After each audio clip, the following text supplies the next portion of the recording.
I love coming to the zoo, and one of the things that I really like about it is feeding giraffes.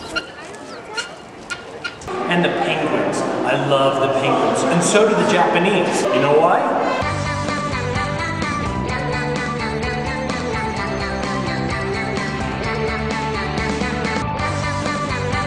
These penguins are freaking awesome.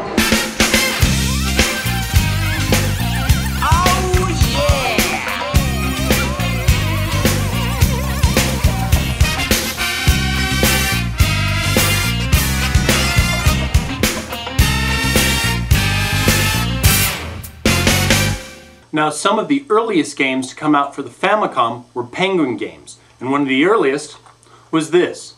Antarctic Adventure was first released on the MSX in 1983, and then again on the Famicom in 1985. A basic racing game, you're racing across the ice and against the timer. Pressing the A or B buttons lets you pop up into the air and hop over obstacles. Pressing forward jets you faster, and pressing back slows you down. There are many obstacles in your way, and the seals? Ugh! These jerks are always popping up, trying to slow you down or, oh my god! So dodging, weaving, and skating are imperative for, survival in this game. But really, it's a simple game with simple controls that is entertaining for all ages. Then, there's Penguin Coon Wars. This was suggested by Cold Guy, and it's really a great little title.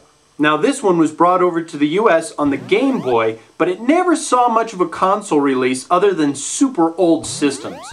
The main object of the game is to get all of your balls over to the other side of the table. If you or your opponent gets struck with a ball, then you get stunned for a short time. Gameplay is quick and exciting. No kidding, I really get wound up when I play this game. Especially in the later rounds when it gets faster and the computer gains skill. The opponents are entertaining and adorable, and you begin to ignore the simplistic video game graphics and just start focusing on getting the balls across the table. And then there's the cult classic of Yume Penguin Monogatari. This game is just one of my top favorite games of the Famicom. The small penguin from Antarctic Adventure makes a reappearance in this title, but now he's gotten a bit chubbier, and his girlfriend has started to get eyes for another bloke. Jerk. So you have to work off the weight by trudging through this platformer while collecting health drinks to slim yourself down. But Jerkoid Penguin isn't going to make things easy on you as he's sending out his henchmen armed with treats. Yeah, forget guns. This guy just wants to make you chubby. And if you get hit with a treat, then you gain back the weight you lost and become a slower, tubbier penguin.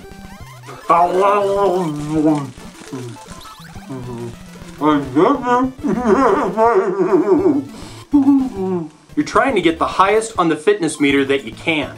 Your attacks, they get better the slimmer you get. Now, this title is a little bit more expensive because of its cult status. I mean, I don't even own it. So if you can't afford this game, you can always play it for free online at www.nintendo8.com. And finally, one of my top 3 favorite games of all time. Yes, top 3. 1985's Binary Land. Oh my god, I love this game. It's so simple, and yet it's such a challenge. Just get both penguins to meet at the heart at more or less the same time before the timer runs out. You can shoot a beam of some sort by pressing the B button, and that will take care of webs and baddies. But moving through the maze with your other penguin moving the mirror opposite of you will really stretch your mind and your patience. Sure, the graphics may be insanely simple, but the gameplay more than makes up for it. And since you really need to watch both sides at the same time, it's really going to be a challenge. Honestly, it may not seem like much, but with the time running out so quickly, this will challenge even the most experienced gamer in your family. So, to wrap things up. From 3 to 103, these games are so family friendly it hurts. Even someone who doesn't play video games will be able to pick up, play, and enjoy these titles, and the cartoon violence doesn't hurt a soul. None of the 4 games featured are difficult to start, but all of them get gradually more challenging as you play on. While they all have traditional 8-bit graphics, only Yume Penguin Monogatari has an impressive display. The rest are plain. Yume Penguin Monogatari will be the only game of these 4 that will require Japanese knowledge to understand the story, but all of them are playable right out of the box, and you really don't need to know the story. So simple. Now each one, while simple, requires some amount of skill to get further in the game. Replaying is the only way to accomplish this, so have fun. Almost all of these games can be found for less than $7 each, although Yume Penguin Monogatari might run you a tad more. But you might want to email NES Reproductions. Their titles are always a steal at $25.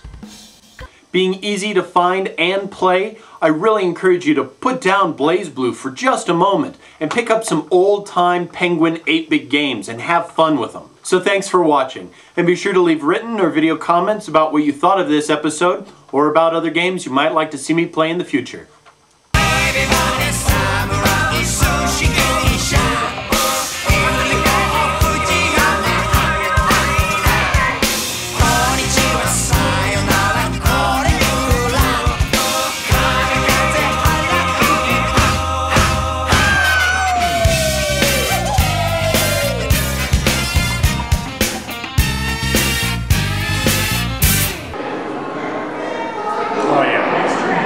Oh, that's the ticket.